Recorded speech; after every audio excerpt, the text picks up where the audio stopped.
नमस्ते मित्रों, मैं भारती चुनीबाई भट्ट। इस कड़ी में आपको एक रोग, उसके सामान्य आयुर्वेद उपचार और मैग्नेट से हम इस रोग पर किस तरह कंट्रोल कर सकते हैं उसके बारे में थोड़ी सी जानकारी दे रही हूँ।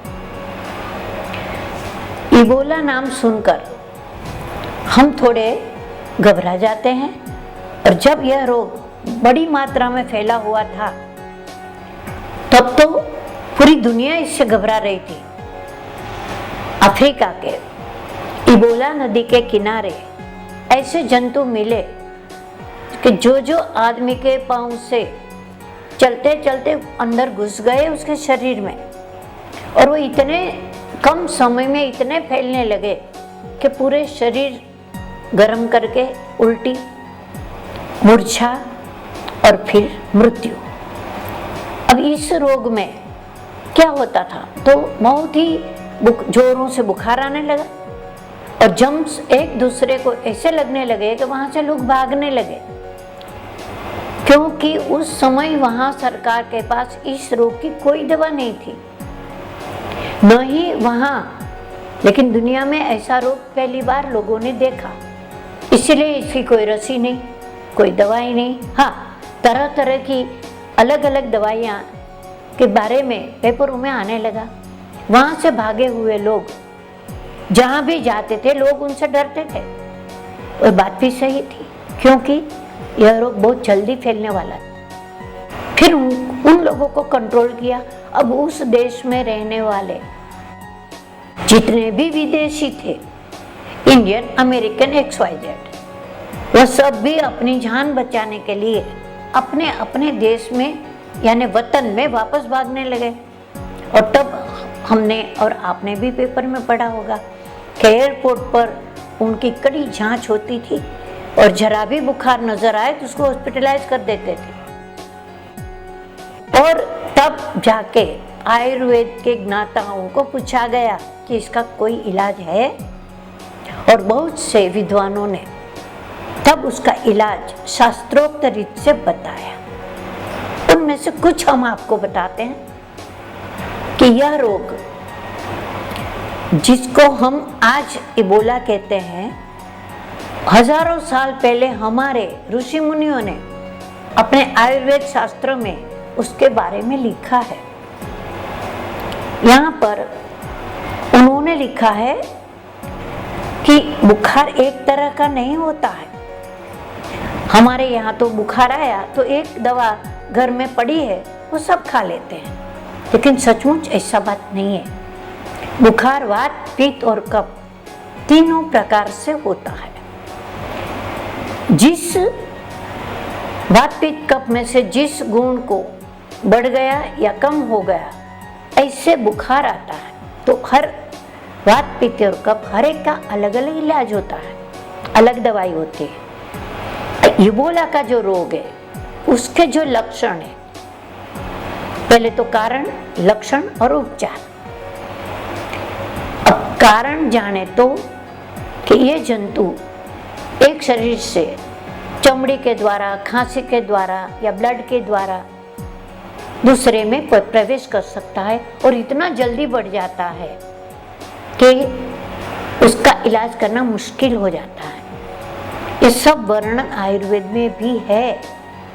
आयुर्वेद में इसको वातपित्त जन्य बुखार कहा है, पित्त रक्त भी कहा गया है, क्योंकि पित्त यानी गर्मी, तो इस जंतु की वजह से शरीर का खून एकदम गर्म हो जाता है, बुखार आता है, बुखार सर में चढ़ जाता है, और तब जो नसें फटती है वो कहीं ना कहीं से खून शरीर में से बाहर निकालती है, नाक से, कान से, आंख से या मुंह से, और फिर इंसान जिंदा नहीं रहता। ऐसे में आयुर्वेद ने बताया है कि यदि पित्त रक्त का रोग हुआ है तो उसका इलाज कैसे किया जाए, तो उसके लिए खास एक वनस्पति है कि भाई यदि ज़्यादा बुखार है तो सबसे पहले तो उसके सर पर पानी डाला जाए,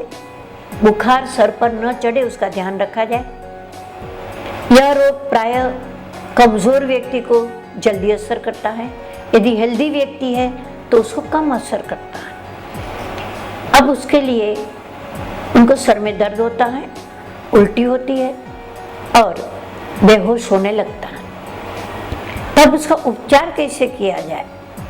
तो उपचार के रूप में जो दवाइयाँ बताई है उसमें बहुत सी दवाइयाँ ऐसी है जो सामान्य लोग उसको जानते हैं।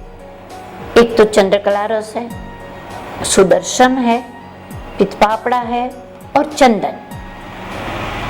इन चीजों का सही ढंग से शास्त्रोक्त रूप से यदि उपयोग किया जाए तो यह रोग यदि शुरुआत है तो मिट सकता है। इसी तरह इबोला जैसा यदि सामान्य रोग भी है जो पित्त की वजह से हुआ है, यानी सर दर्द, उल्टी, वो पित्त की निशानी है, तब भी ये दवाइयाँ आप अपने घर में रखकर पूरे परिवार को दे सकते हैं। अब हम इसी रोग को मैग्नेट से उपचार के बारे में सोचें कि यदि किसी को पित्त ज्वर हुआ है, पित्त ज्वर के लक्षण हमने बताए, उल्टी होना, चक्कर आना और तेज बुखार आना। तो इस समय यदि पेट पर एक चुंबक रखा जाए, इसका पानी 2-2 घंटे को पिलाया जाए और यदि उल्टी होती है तो छर्दी रीपो करके एक आयुर्वेद की दवाई है, उसको चुंबक पर रख के यदि दी जाए तो उसके गुण में 1000 गुनी बढ़ोतरी हो जाती है। इस तरह हम चुंबक से, क्योंकि चुंबक भी आयुर्वेद का ही अंग है, यदि एक चुंबक हमारे घर में है तो हम कई रोगों का इलाज इसी चुंबक से भी कर सकते हैं। अभी आप ये सोचेंगे कि दवाई के नाम तो दे दिए, लें कैसे? तो हर कंपनी के अलग अलग मात्रा में दवाइयाँ बनती है। शायद तो हर कंपनी की बोतल पर लिखा होता है। सामान्य बुखार है तो आप अपने आप दवाई ले सकते हैं। पहले के ज़माने में हर घर में सुदर्शन का एक डब्बा रहता ही था। अब तो ये नाम भी आजकल के लोगों को मालूम नहीं है, तो ये एक डब्बी रखनी चाहिए, उसकी गोलियां भी आती है और यह गोली, एक गोली लेने से बुखार उतर जाता है। न उतरे तो सुबह, दोपहर, शाम एक गोली ले सकते हैं। इसी तरह चंदन, पित्तपापड़ा और सुदर्शन तीनों का चूर्ण मिला तो उनमें से पाव चम्मच लेके 1 गिलास पानी लेके उसको उबाल कर जब आधा पानी रहे तो घर के सब सदस्य 2-2 चम्मच यदि वो ले ले तो उनको भी ये बुखार की सीजन में बुखार नहीं होता है। इस तरह आप समझदारी से आयुर्वेद की दवाई लें तो उसकी कोई साइड इफेक्ट नहीं होती है। एक बात खास, आयुर्वेद की दवाइयाँ गर्म नहीं होती है। गर्म क्या होता है, ठंडा क्या होता है, वो वैद्य से परामर्श करना चाहिए। आप अपनी मर्जी से नहीं कह सकते कि ये गर्म पड़ेगा या ठंडा। थोड़ी थोड़ी दवाई लेने से कोई साइड इफेक्ट नहीं होती है और बुखार मिट जाता है। एक बात और बता दूं कि आधी रात को आपके घर में किसी को दस्त हुआ या उल्टी होनी शुरू हो गई, तो आज हम देख रहे हैं कि सुबह जब तक डॉक्टर का दवाखाना नहीं खुले तब तक वो उल्टी करते ही रहेंगे। क्या आप अपने घर में थोड़ी सी दवाइयाँ नहीं रख सकते? जैसे उल्टी के लिए आप चाहो तो याद रख लो, छर्दी रीपू नाम की गोली है। जरा भी उल्टी हुई आप बच्चे को भी दे सकते हैं, बड़े भी ले सकते हैं। बड़े को बड़ी मात्रा में, यानी 1-1 गोली 2-2 घंटे को देनी चाहिए, बच्चों को आधी-आधी देनी चाहिए।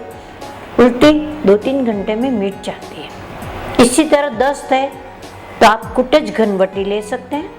इस तरह आप कोई भी बुखार है उसका इलाज कर सकते हैं। अगली कड़ी में हम कोई एक और रोग लेके आएंगे जो आपको जनरल ज्ञान दे और आप घरेलू उपचार भी कर सके।